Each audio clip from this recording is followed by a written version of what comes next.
இது மகிமை நேரம். கர்த்தராகிய இயேசு கிறிஸ்துவின் நாமத்தினாலே மகிமை நேர நிகழ்ச்சியின் மூலமாக உங்கள் யாவரையும் சந்திப்பதிலே நான் மகிழ்ச்சி அடைகிறேன்.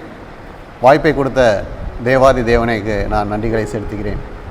இந்த நாட்களிலும் கர்த்தர் நாம் அவருடைய வார்த்தைகளின்படி வாழ வேண்டும் என விரும்புகிறார். அவர் நமக்கு குறித்த கற்பனைகளையும் கட்டளையின்படி நாம் நம்மை ஒப்பு கொடுத்து வாழ வேண்டும் என விரும்புகிறார். நாம் இந்த உலக வாழ்வை வாழ்ந்து கொண்டிருக்கிறோம். இந்த உலக வாழ்விலே நாம் எல்லா நாட்களும் சந்தோஷமும் மகிழ்ச்சியுமாக வாழ்ந்து கொண்டிருக்கிறோம் என்று நம்மால் கூற முடியாது. நாம் பல பாடுகள் உபத்திரவங்களை கடந்து சென்று தான் நாம் வாழ்ந்து கொண்டிருக்கிறோம். அந்த பாடுகள் உபத்திரவங்கள் நமக்கு வரும்போது அந்த பாடுகளின் மத்தியிலும் உபத்திரவங்கள் மத்தியிலும் சில நேரங்களிலே ஒருவித பயத்தோடு நாம் காணப்படுவோம். நாம் அந்த பயத்திலே காணப்படும் போது நாம் என்ன செய்வதென்றே நமக்கு தெரியாது. அந்த பயம் நம்மை நல்வழிப்படுத்தும், அல்லவென்றால் அந்த பயம் நம்மை ஒரு மோசமான பாதைக்கு நேராக வழிவகுத்து சென்றுவிடும். வேதாகமத்திலே 2 மனிதர்கள் அவர்கள் ஒரு சூழ்நிலையிலே பயப்படுகிற காரியங்களை பற்றி நாம் இன்று சிந்திப்போம். அவர்கள் பயந்த பயம், அதன் மூலம் அவர்கள் கற்றுக்கொண்டது என்ன, பெற்றுக்கொண்டது என்ன, அவர்கள் இழந்து போனது என்ன என்பதை பற்றி தியானிப்போம். முதலாவது ஒரு மனிதனை பற்றி பார்ப்போம். அதற்கு ஆதாரமாக எடுத்துக்கொண்ட வேத பகுதி ஆதியாகமம் புஸ்தகம் 3ஆம் அதிகாரம் 10ஆம் வசனம். அதற்கு ஆதாம், நான் தேவருடைய சத்தத்தை தோட்டத்திலே கேட்டு நான் நிர்வாணியாய் இருப்பதினால் பயந்து ஒளித்து கொண்டேன் என்கிறார். ஆதாம் தேவனிடத்திலே இந்த வார்த்தைகளை கூறுகிறார். தேவன் ஆதாமை கூப்பிடுகிறார். ஆதாம் தேவனுடைய வார்த்தையை கேட்கிறார். ஆனால் ஆதாம் தேவனுடைய வார்த்தையை கேட்டவுடனே பயந்து ஒளித்து கொண்டிருக்கிறார். பாருங்கள், முதலாவது அவருடைய சத்தத்தை கேட்டவுடனே பயம் வந்தது. பின்னர் அவருக்கு பயந்து தன்னை அவருக்கு முன்பாக வெளிப்படுத்த முடியாமல் கூனி குறுகி ஒளித்து கொள்ளும்படியான காரியத்தை இங்கே பார்க்கிறோம். அவனுடைய பயம் தேவனுடைய சமூகத்தை விட்டு அவன் விலகி இருக்கும்படி, மறைந்து கொள்ளும்படி செய்கிறது. தேவனுக்கு மறைவாக யாரும் எங்கும் செல்ல முடியாது. ஆனாலும் அவன் தன்னுடைய பாவத்தினால் குற்றத்தினால் குத்தப்பட்டு ஒளித்து கொண்டிருக்கிறான். அவன் செய்த பாவம் என்ன? தேவன் ஆதாமை ஏதேன் தோட்டத்திலே உருவாக்கி வைத்திருக்கிறார். ஆதாமிடம் கூறியிருக்கிறார், நன்மை தீமை அறியத்தக்க கனியை புசிக்காதே என்று கூறியிருக்கிறார். ஆனால் ஆதாம் அந்த நன்மை தீமை அறியத்தக்க கனியை ஆதாமும் ஏவாளும் புசித்ததினாலே அவர்கள் கர்த்தருக்கு பயந்து ஒளித்து கொண்டிருக்கிறார்கள். நாம் ஆதியாகமத்திலே பார்ப்போமானால் ஏதேன் தோட்டத்தை உருவாக்கி ஆதாமையும் ஏவாளையும் அங்கே அவர்களை வைத்திருக்கிறார். ஏதேன் என்பது மிகவும் ஆசீர்வாதமான ஒரு இடமாக காணப்பட்டது. அதிலே எந்த மகிழ்ச்சிக்கும் குறைவில்லாமல் அவர்கள் சந்தோஷத்தோடு காணப்பட்டார்கள். கர்த்தரோடு தினமும் பேசிக்கொண்டு இருந்தார்கள். கர்த்தருடைய சத்தத்தை எப்பொழுதும் ஆதாம் கேட்டுக்கொண்டிருந்தார். அப்பொழுதெல்லாம் மகிழ்ச்சியாக இருந்த ஆதாம் இப்பொழுது பாவம் செய்த பின்னர் கர்த்தருடைய சத்தத்தை கேட்டு பயப்படுகிறார். பாருங்கள், பாவம் நம்மை கர்த்தருடைய சமூகத்திலிருந்து விலக்கிவிடும்.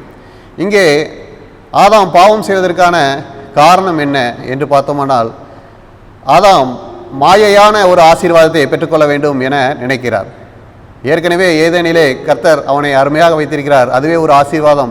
ஆனாலும் தேவதூதர்கள் போல மாறிவிடுவோம் என்ற ஒரு போலியான ஒரு ஆசீர்வாதத்தை அடைய வேண்டும் என நினைத்து பாவம் செய்து ஏற்கனவே கொடுத்திருந்த ஆசீர்வாதமான ஏதேன் என்ற ஆசீர்வாதத்தையும் இழந்து போகிறார். பாருங்கள், அவன் செய்த பாவத்தின் நிமித்தமாக வந்த பயத்தினால் கர்த்தர் கொடுத்த ஆசீர்வாதங்களை அவன் இழந்து போகிறான். நம்முடைய வாழ்க்கையிலும் நமக்கு வரும் பயங்கள் அவற்றை நாம் சற்று சிந்தித்து பார்க்க வேண்டும். பாடுகளின் மத்தியிலே வருகிற பயத்தை நாம் சற்று சிந்தித்து பார்க்க வேண்டும். அதனுடைய பாவத்தினால் வருகிறதா என்பதை சற்று சிந்தித்து பார்த்தோமானால் அது நமக்கு நலமாக இருக்கும்.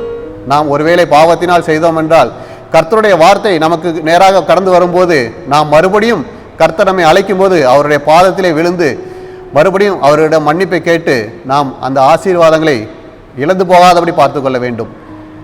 கர்த்தருடைய வார்த்தை நம்ம நேராக வரும்போது நாம் பயந்து ஒளித்துக் கொள்வோமானால் இன்னும் பாவம் செய்து இருக்கிற ஆசீர்வாதத்தையும் நாம் இழந்து போகக்கூடும்.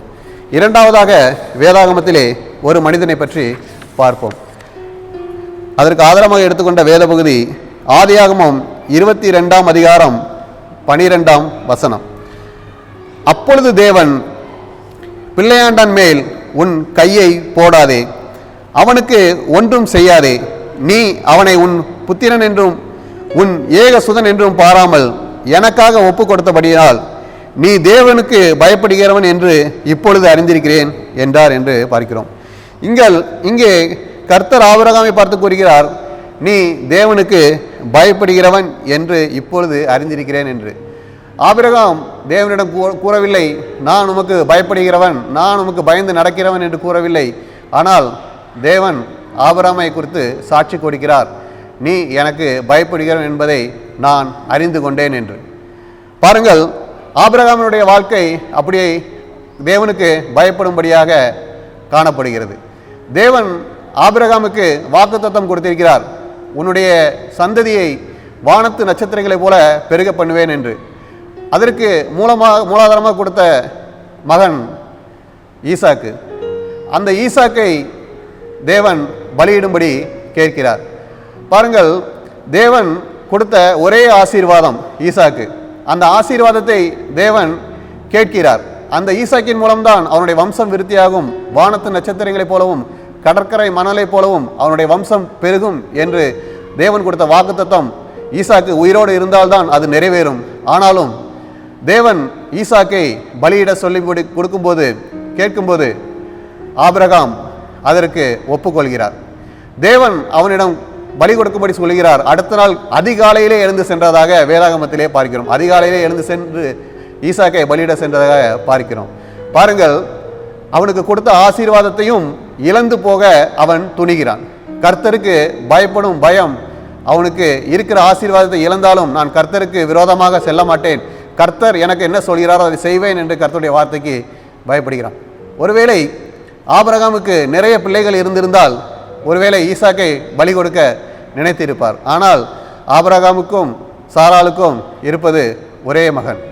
அந்த ஒரு மகனையும் கேட்கும்போது எவ்வாறு அவர் கொடுத்திருப்பார்? ஒருவேளை இது போன்ற சம்பவங்கள் நம்முடைய வாழ்க்கையில் நடைபெறுகிறது என்றால் நம்மால் அப்படி செய்ய முடியுமா?